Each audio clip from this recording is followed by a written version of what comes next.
Break के बाद आपका स्वागत है। कोरोना के खिलाफ पूरी दुनिया की जंग जारी है और देर सवेर इसका अंत भी तय है। लेकिन इस कोरोना काल ने पूरी दुनिया के साथ साथ हिंदुस्तान के मिडिल क्लास को जो नुकसान पहुंचाया है उसकी भरपाई आसान नहीं है। कोरोना काल में सब बेहाल, दीन दुनिया सब बदहाल। स्कूल की फीस कैसे चुकाएंगे? मकान की किश्त कहां से लाएंगे? जा रही नौकरी, खत्म हो रहा रोजगार, लॉकडाउन ने किया बेकार। कौन करेगा मदद, किससे आस? लॉकडाउन के बाद कैसा होगा मिडिल क्लास? मौत का दूसरा नाम बन चुका कोरोना अब तक पूरी दुनिया में 2.25 लाख से ज्यादा लोगों को काल के गाल में पहुंचा चुका है। जिसे नंगी आंखों से देखा भी नहीं जा सकता, उसकी ताकत ने पूरी दुनिया की ताकत को पस्त कर दिया है। दीन दुनिया सब बदहाल है। कोरोना नामक वायरस जहां जान पर भारी पड़ रहा है, वहीं उसके खिलाफ लड़ाई का सबसे बड़ा हथियार लॉकडाउन अब जहान पर भारी पड़ने लगा है। बात हिंदुस्तान की करें तो इसमें कोई शक नहीं कि लॉकडाउन के कारण संक्रमण की रफ्तार पर लगाम लगी है। लेकिन लॉकडाउन के दौरान जिस तेजी से लोगों की नौकरी और रोजगार पर संकट खड़ा हुआ है, उसकी भरपाई कैसे होगी? ये सवाल अब बड़ा होने लगा है। खासकर उस मिडिल क्लास पर सबसे बड़ी मार पड़ने वाली है जिसके परिवार को छोटे कारोबार का सहारा है या फिर नौकरी रोजगार का, क्योंकि लॉकडाउन के कारण सबसे ज्यादा संकट में यही क्लास है। कोरोना संकट हो या फिर कोई दूसरा दौर, सरकार का पूरा ध्यान या तो गरीबों पर रहता है या फिर औद्योगिक घरानों पर।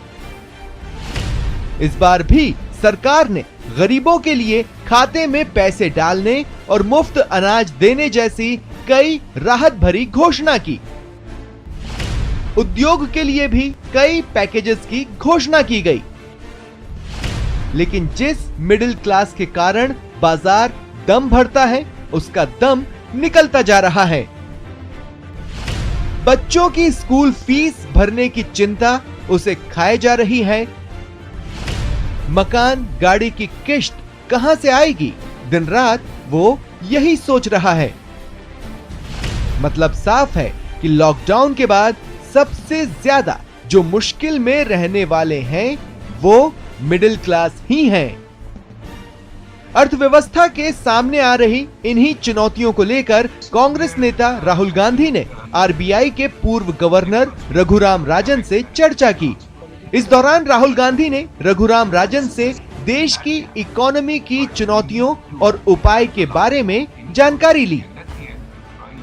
चर्चा के दौरान रघुराम राजन ने कहा कि लॉकडाउन हमेशा के लिए जारी नहीं रखा जा सकता और अब आर्थिक गतिविधियों को खोलने की जरूरत है ताकि लोग अपना काम धंधा फिर शुरू कर सकें। हालांकि उन्होंने ये भी कहा कि ये कदम सावधानी पूर्वक उठाया जाना चाहिए। राजन ने कहा कि हमारे पास लोगों के जीवन को बेहतर करने का तरीका है। फूड, हेल्थ, एजुकेशन पर कई राज्यों ने अच्छा काम किया है, लेकिन सबसे बड़ी चुनौती लोअर मिडिल क्लास और मिडिल क्लास के लिए है, जिसके पास अच्छे जॉब नहीं होंगे। वहीं राहुल गांधी की इस पहल की सीएम अशोक गहलोत ने तारीफ की। सीएम ने ट्वीट किया, राहुल गांधी जी की वैश्विक और भारतीय विचार नेताओं द्वारा शुरू की गई बातचीत की श्रृंखला एक शानदार पहल है। पहली श्रृंखला में पूर्व आरबीआई गवर्नर रघुराम राजन से बात की और कोविड-19 के चलते देश की चुनौतियों से निपटने के लिए चर्चा की। राहुल गांधी की इस पहल का कई लोग पॉलिटिकल एंगल भी निकालेंगे, लेकिन इससे इनकार नहीं किया जा सकता कि लॉकडाउन के कारण देश की अर्थव्यवस्था गहरे संकट में है और लॉकडाउन खत्म होने के बाद इसका असर भारतीय जनजीवन पर देखने को मिलेगा, खासकर मिडिल और लोअर मिडिल क्लास पर। Bureau report, news 18 Rajasthan. Rajasthan कर्मचारी चयन बोर्ड ने 7 भर्ती परीक्षाओं के रिजल्ट जारी कर दिए हैं। हथकरघा निरीक्षक के लिए पात्रता की जांच और दस्तावेज सत्यापन के लिए सूची जारी कर दी गई है। इसी तरह शारीरिक प्रशिक्षण अनुदेशक परीक्षा में चयनित अभ्यर्थियों के पदस्थापन के लिए बोर्ड ने अनुशंसा कर दी है। साथ ही कनिष्ठ अनुदेशक वायरमैन सीधी भर्ती परीक्षा 2018, कनिष्ठ अनुदेशक mechanic refrigeration and air conditioner सीधी भर्ती परीक्षा 2018, कनिष्ठ अनुदेशक मैकेनिक डीजल इंजन सीधी भर्ती परीक्षा 2018, कनिष्ठ अनुदेशक इलेक्ट्रॉनिक्स मैकेनिक सीधी भर्ती परीक्षा 2018 का परिणाम जारी करके बोर्ड की ओर से कट ऑफ मार्क जारी कर दिए गए हैं। परिणामों को बोर्ड की वेबसाइट पर देखा जा सकता है।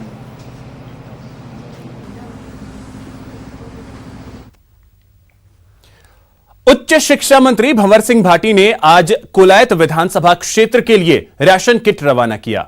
उन्होंने कहा कि आने वाले दिनों में सहयोग का काम लगातार जारी रहेगा। उच्च शिक्षा मंत्री भंवर सिंह भाटी से खास बात की हमारे संवाददाता सतवीर सिंह राठौड़ ने। लॉकडाउन है, वहीं पर अब जरूरतमंद लोगों के लिए भी लगातार जो लोग हैं वो आगे आ रहे हैं। विधायक कोटे से भी लगातार जो जरूरतमंदों की हेल्प है वो की जा रही है। भंवर सिंह भाटी हमारे साथ में है, जो अभी कोलायत विधानसभा क्षेत्र के लिए राशन जो किट है वो यहाँ पर रवाना कर रहे हैं। और आप देख सकते हैं कि पूरी तरीके से सामग्री है वो जो पिकअप जो गाड़ियां हैं वहाँ पर भरी जा रही है। और ये कोलायत के विधानसभा जो क्षेत्र है वहाँ पर अलग अलग जगह जाएंगी और जो गरीब लोग हैं, जो जरूरतमंद लोग हैं, उन्हें वहाँ पर दिए जाएंगे। सर, किस तरह की व्यवस्था की जा रही है? ये किट कितने लोगों तक पहुँचाई जाएगी और क्या कुछ व्यवस्था रहेगी ताकि जरूरतमंद किसी भी तरह से भूखा न सोए? देखिए, माननीय मुख्यमंत्री अशोक गहलोत जी ने लॉकडाउन की घोषणा होने से पहले ये कहा था कि राजस्थान का कोई भी व्यक्ति भूखा नहीं सोए। इस दिशा में सरकार सबसे ज़्यादा सर्वोच्च प्राथमिकता के साथ काम करेगी। राजस्थान की सरकार के द्वारा पूरे प्रयास किए जा रहे हैं कि राजस्थान के आम व्यक्ति को, चाहे वो गरीब है, मजदूर है, दैनिक कमाई करने वाला